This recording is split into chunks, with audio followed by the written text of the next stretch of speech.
Fala, investidores, como é que vocês estão? Hoje você vai aprender a diferença entre REITs e fundos imobiliários. Tem muita gente que fala, inclusive às vezes eu digo isso, que os REITs são os fundos imobiliários dos Estados Unidos.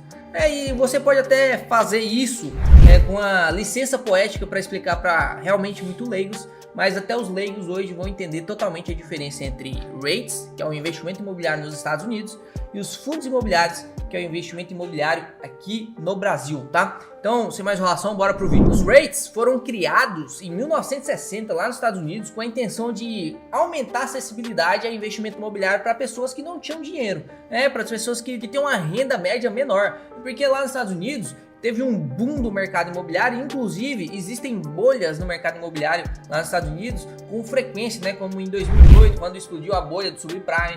Mas lá nos Estados Unidos ele tem esse histórico de ascensão imobiliária e a criação dos REITs, o investimento imobiliário, lá em 1960, foi dar a oportunidade de pessoas de baixa renda comprar imóveis, pedaços de imóveis e receber renda passiva com isso. E desde 1960 até hoje, isso deu muito certo, deu tanto certo que vários outros países adotaram esse tipo de investimento financeiro imobiliário e adaptaram para sua realidade. Inclusive o Brasil em 2014 criou os fundos de investimento imobiliário, os famosos FIs, Só que tem algumas regrinhas diferentes e você vai entender todas essas regrinhas de diferença agora e vai entender se vale a pena ou não investir em REITs. Eu tenho um colega, inclusive um abraço para você, Igor, que investe muito em REITs. Ele prefere investir em REITs do que em fundos imobiliários. Será que isso realmente vale a pena? REIT é assim que é escrito, tá? REITs. REIT é a sigla para Real Estate Investment Trust. Eles também são divididos lá nos Estados Unidos em REITs de papel e REITs de tijolos, REIT Equity e o outro eu esqueci o nome, mas REIT de papel. Não posso, até dói minha cabeça quando eu esqueço um nome assim, dá até vergonha. É a mesma coisa de eu ter esquecido o nome de Pedro Álvares Cabral. Por isso que eu esqueci, é muito difícil essa palavra em inglês, ó. Mortgage.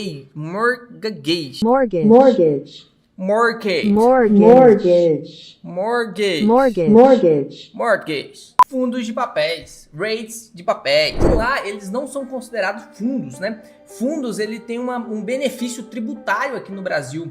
Lá nos Estados Unidos não, eles são considerados empresas. Então, apesar de isso libertar eles um pouco para poder fazer empréstimos e coisas do tipo financeiro, movimentações financeiras, que aqui no Brasil você não tem a possibilidade, eles são tributados lá também de maneira igual a uma empresa, tá? Lá nos Estados Unidos eles são obrigados a distribuir 90% da sua receita anual em dividendos para o acionista. Aqui no Brasil é 95% de obrigação, tá? E eles devem ter pelo menos 75% do patrimônio investido em imóveis, empréstimos hipotecários, CRI, CRA, LCI, LCA, por exemplo, os fundos de papéis aqui, ou em ações em outros REITs, que no caso seria a mesma coisa, o equivalente aqui a fundos de fundos, Então, tirando esses 75% que eles têm obrigatoriedade de ter investimento imobiliário, o resto dos 25% eles podem ter em outros tipos de investimento. Como é uma empresa e não totalmente afundada em circuito imobiliário, eles podem ter essa liberdade aí, diferente dos fundos imobiliários aqui no Brasil, que tem que ser investimento imobiliário. Agora surgiu uma nova modalidade de FII, que é o FII Agro, só que ainda assim eles precisam ter algo mais relacionado a terras, galpões agrícolas. Então eles não podem fazer investimentos, por exemplo, em ações, Eles não podem fazer investimentos em criptomoedas. REITs aqui, em 25% do seu patrimônio, eles têm mais liberdade e eles podem fazer, o CEO, dessa empresa chamada REIT, ele pode investir no que ele quiser com esse patrimônio. A sua receita bruta também deve ser pelo menos 75% derivados em aluguéis, juros de hipoteca ou ganho proveniente à venda de imóveis. E para funcionarem, precisa de pelo menos 100 acionistas. E é proibido que mais de 50% do seu patrimônio esteja concentrado em 5 pessoas.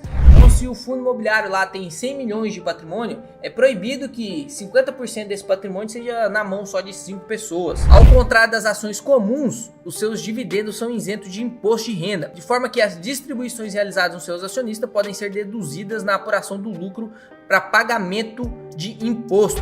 Então, qual que é a principal diferença? Você tem que pagar imposto de renda sobre os dividendos, né? Aqui no Brasil, os fundos imobiliários eles são tributados sobre ganho de capital, na cota, 20%. Então, por exemplo, você comprou um fundo imobiliário por R$100 e ele valorizou por 120, você vendeu ele. Ou seja, você teve um ganho sobre capital de R$20. Desses R$20 vai ser incidido sobre seu ganho de capital em 20%. Assim como você compra uma casa e vende uma casa mais cara, você compra ela por 300 mil, uma casa física mesmo, né? Por exemplo, esse apartamento aqui. Comprei esse apartamento aqui por 600 mil e vendi por 1 milhão. Eu tive um ganho de capital de 400 mil. Eu sou tributado sobre esse ganho de capital. Em imóvel físico é 15%. Em fundo imobiliário é 20%, então tem essa diferença. E aqui no Brasil a gente é isento de dividendo, né? Então o dividendo que cai na sua conta não tem imposto de renda sobre ele, que corresponde a 95% do lucro líquido do fundo imobiliário. Lá nos Estados Unidos não. Como os REITs são uma empresa, os REITs por outro lado serão tributados conforme uma empresa. Lá nos Estados Unidos as empresas elas são bitributadas, né? Ela paga as taxas, os impostos, depois quando vai distribuir dividendo é tributado 30% do dividendo. Então os seus dividendos sofrem incidência de imposto, embora depois você consiga deduzir esses encargos. Depois você pode deduzir.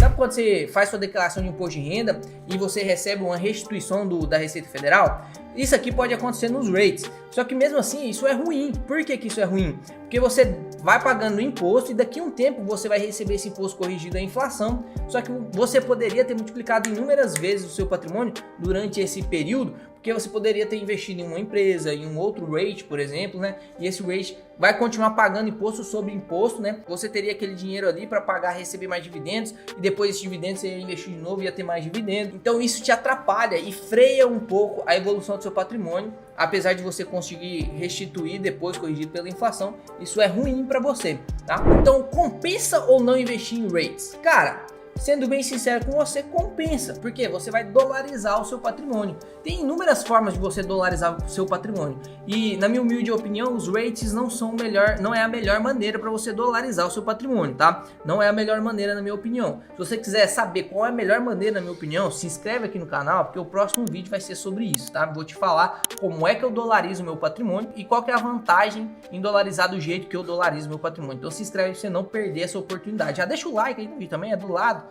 Deixa o like aí, esse vídeo bombar aqui. Eu tenho certeza que tem muita gente que tem dúvida entre REITs e fundos imobiliários. Afinal, pouca gente fala sobre isso, né? Meu intuito aqui é fazer você ter muito conhecimento. Você começar 2023, ó, estourando. 2024 nós conversa de novo, você já vai estar bem mais rico do que hoje. Mas quem investe em REITs também vai ter seus ganhos, né? Vai ter pagamento pago em dólar, o câmbio do dólar só tende a aumentar. Então não é um investimento ruim, né? Não é um investimento ruim. Se você investe em REITs, beijão, Igor, você também vai ter ganho, só não é a maneira mais proveitosa de você investir seu dinheiro. Eu prefiro 1000 vezes investir em fundos imobiliários e usar uma parte do meu patrimônio e dolarizar meu patrimônio através de uma outra maneira, beleza? Inclusive, se você quer aprender a investir em fundos imobiliários de maneira profissional e ter ganhos absurdos, olha esse ganho aqui que a gente teve de agosto desse ano para cá. Só em agosto foi mais de 11% de valorização de cota com pagamento de dividendos. Então, se você quer aprender a ter esses ganhos aí em fundos imobiliários